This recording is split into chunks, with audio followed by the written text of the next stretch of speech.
This aircraft has up to 4,000 square feet of space Has a medical center / operating room on board. and can be refueled mid-flight. What is it?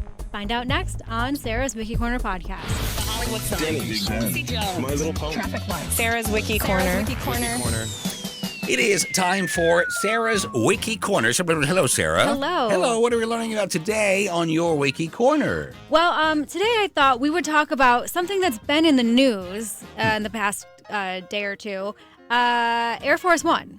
Oh, Air Force One. We may or may not be accepting a new Air Force One from another country. Not sure what's going to happen with that, but anyways, I thought we would talk about Air Force One today. Let's do it. And it's pretty interesting. I didn't know a whole lot about it, but it's pretty crazy. Well, that's why we've all gathered here to learn more. Right. Okay. So Air Force One is a general call sign used for any Air Force aircraft that the President of the United States is currently on. So it's not the plane itself. Right. It's just any aircraft that he is on. So does the plane? Go ahead. I'll let you continue before If I a ask my president is on questions. a civilian aircraft, like a personal plane, that plane is called Executive One. Oh, okay. All right. Now, though, it's pretty much accepted to also use Air Force One as the names of the two Boeing 747s that the president regularly travels in, even when they're not on it. Air Force Two is the call sign for any Air Force aircraft carrying the vice president. And for security reasons, the vice president and the president never fly on the same plane together. Yeah. Which I never really thought about, but it does make sense. Keep them separated. Never know. On October 11th of 1910, Theodore Roosevelt became the first U.S. president to fly in an aircraft, a Wright biplane in St. Louis, Missouri. But that was a year and a half after leaving office. Wow. Franklin D. Roosevelt was the first president to fly in an aircraft while in office. The first aircraft obtained specifically for presidential travel was a Douglas Dolphin amphibian, modified with luxury upholstery for 4 passengers and a small separate sleeping compartment. The aircraft remained in service as a presidential transport until 1939. So a little bit different than what they have today, what they use today. The idea of designating specific military aircraft to transport the president arose during World War II, when military advisors in the War Department were concerned about the risk of using commercial airlines for presidential travel. Right. Obviously. Yeah. Well, traveling in coach, it's dangerous. Especially these days, it's really dangerous. Now people are crazy on planes. In 1944, a C-54 Skymaster was converted for use as the first purpose-built presidential aircraft. Dubbed the Sacred Cow, I don't know why, but it was called the Sacred Cow, and operated by the Army Air Force, it carried President Franklin D. Roosevelt to the Yalta Conference in February of 1945 and was used for another 2 years by President Harry S. Truman. Now, the Air Force One call sign wasn't created until 1954, after a plane carrying President Dwight D. Eisenhower entered the same airspace as a commercial airline flight using the same flight number. Oh, boy. You can see how that would be confusing. Mix up. Yeah. Yeah, you got to be careful. Initially used informally, the designation became official in 1962. When flying with the president, Air Force One rarely flies alone. It often is accompanied by a fleet of aircraft that can include the backup Air Force One. Oh, that one goes too. Cargo aircraft and tankers. So both Air Force, well, they're not both called Air Force One, but both of those identical planes often fly. Yeah, I guess so, in case the one breaks out. I don't know. Those one a decoy? Maybe. I don't know. Don't know. Today, Air Force One has 4,000 square feet of space distributed between 3 levels. The aircraft can carry a crew of 30 and up to 71 passengers, including the president, Secret Service, staff, and media. The plane houses a large office, bedroom, bathroom, and a conference room that serves as an airborne Oval Office. There's also a medical center / operating room on board in case of an emergency, with a nurse and a doctor present on every single flight. How convenient is that? If you have to have some minor surgery, you could just get it done while you're on your way to wherever. That's great. Why not? The kitchen on the plane is equipped to prepare up to 2,000 meals on a flight, and it can feed up to 100 people at a time. Wow. Yeah. But the plane can only have how many people on it at once? 70s? 100. 100. Yeah, Okay. 100. Well, Yeah. that works out. Yeah. The aircraft can also be operated as a military command center in the event of an incident, such as a nuclear attack. It's capable of flying 7,800 miles, roughly a third of the distance around the world, without refueling. Wow. But it can be refueled midair, which is pretty remarkable. So it could really be up in the air for any length of time. Just keep going. Because, Go they around just and send around. more gas up, I guess, right? Yeah. All onboard electronics are protected against electromagnetic pulses and hackers. Operational modifications also include countermeasures against anti-aircraft missiles, electronic countermeasures to jam enemy radar, and many other capabilities that are obviously classified for security reasons. They're not putting that on Wikipedia. Yeah, Sarah. no, they're not. Air Force One never parks at a terminal at an airport.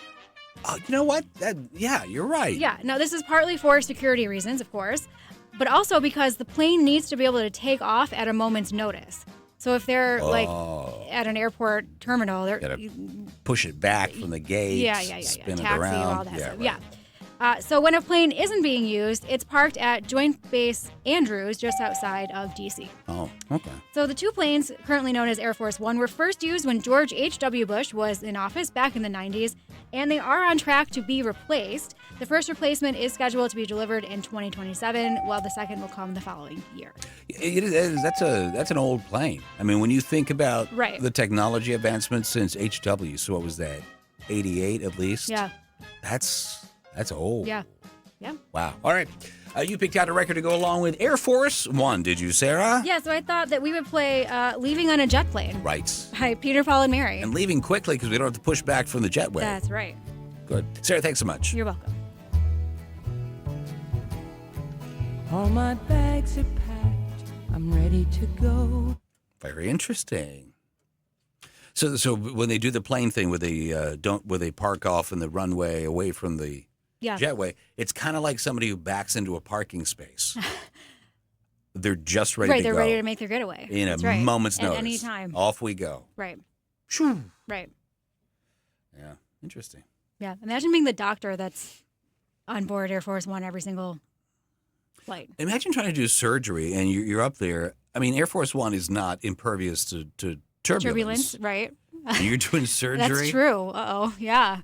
I mean, sometimes in the bathroom it's a little difficult. I can't imagine surgery. Yeah.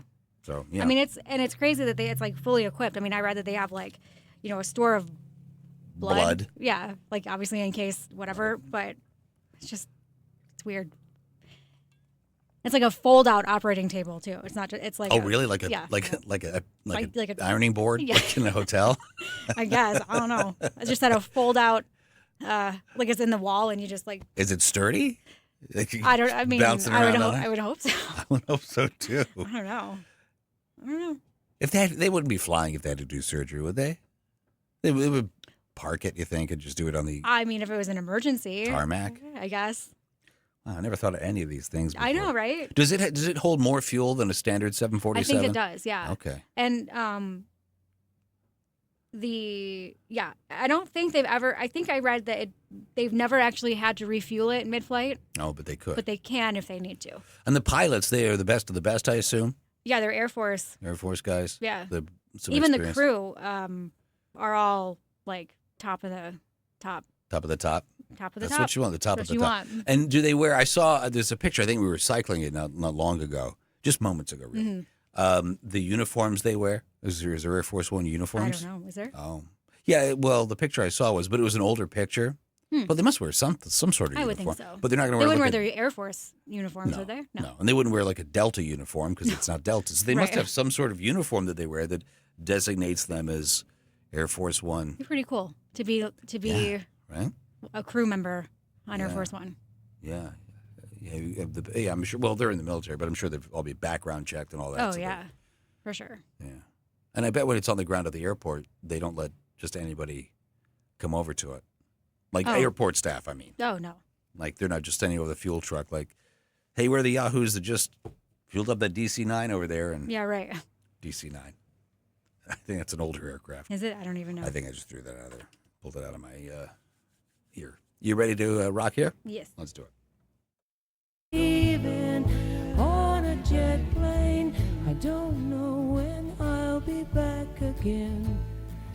Oh, babe, I hate to go. Legends 1027, Peter, Paul, and Mary. Leaving on a jet plane there. Sarah, do you remind us, why did we just play that record? Well, because we were talking about Air Force One. True enough. Yes. Let's recap 3 things you must take away from today's Wiki Corner. Are you ready? Ready. Go. All right. President Dwight D. Eisenhower was the first to use the Air Force One call sign. Air Force One can refuel mid-flight. And the kitchen on board Air Force One can prepare up to 2,000 meals on a flight and feed 100 people at a time.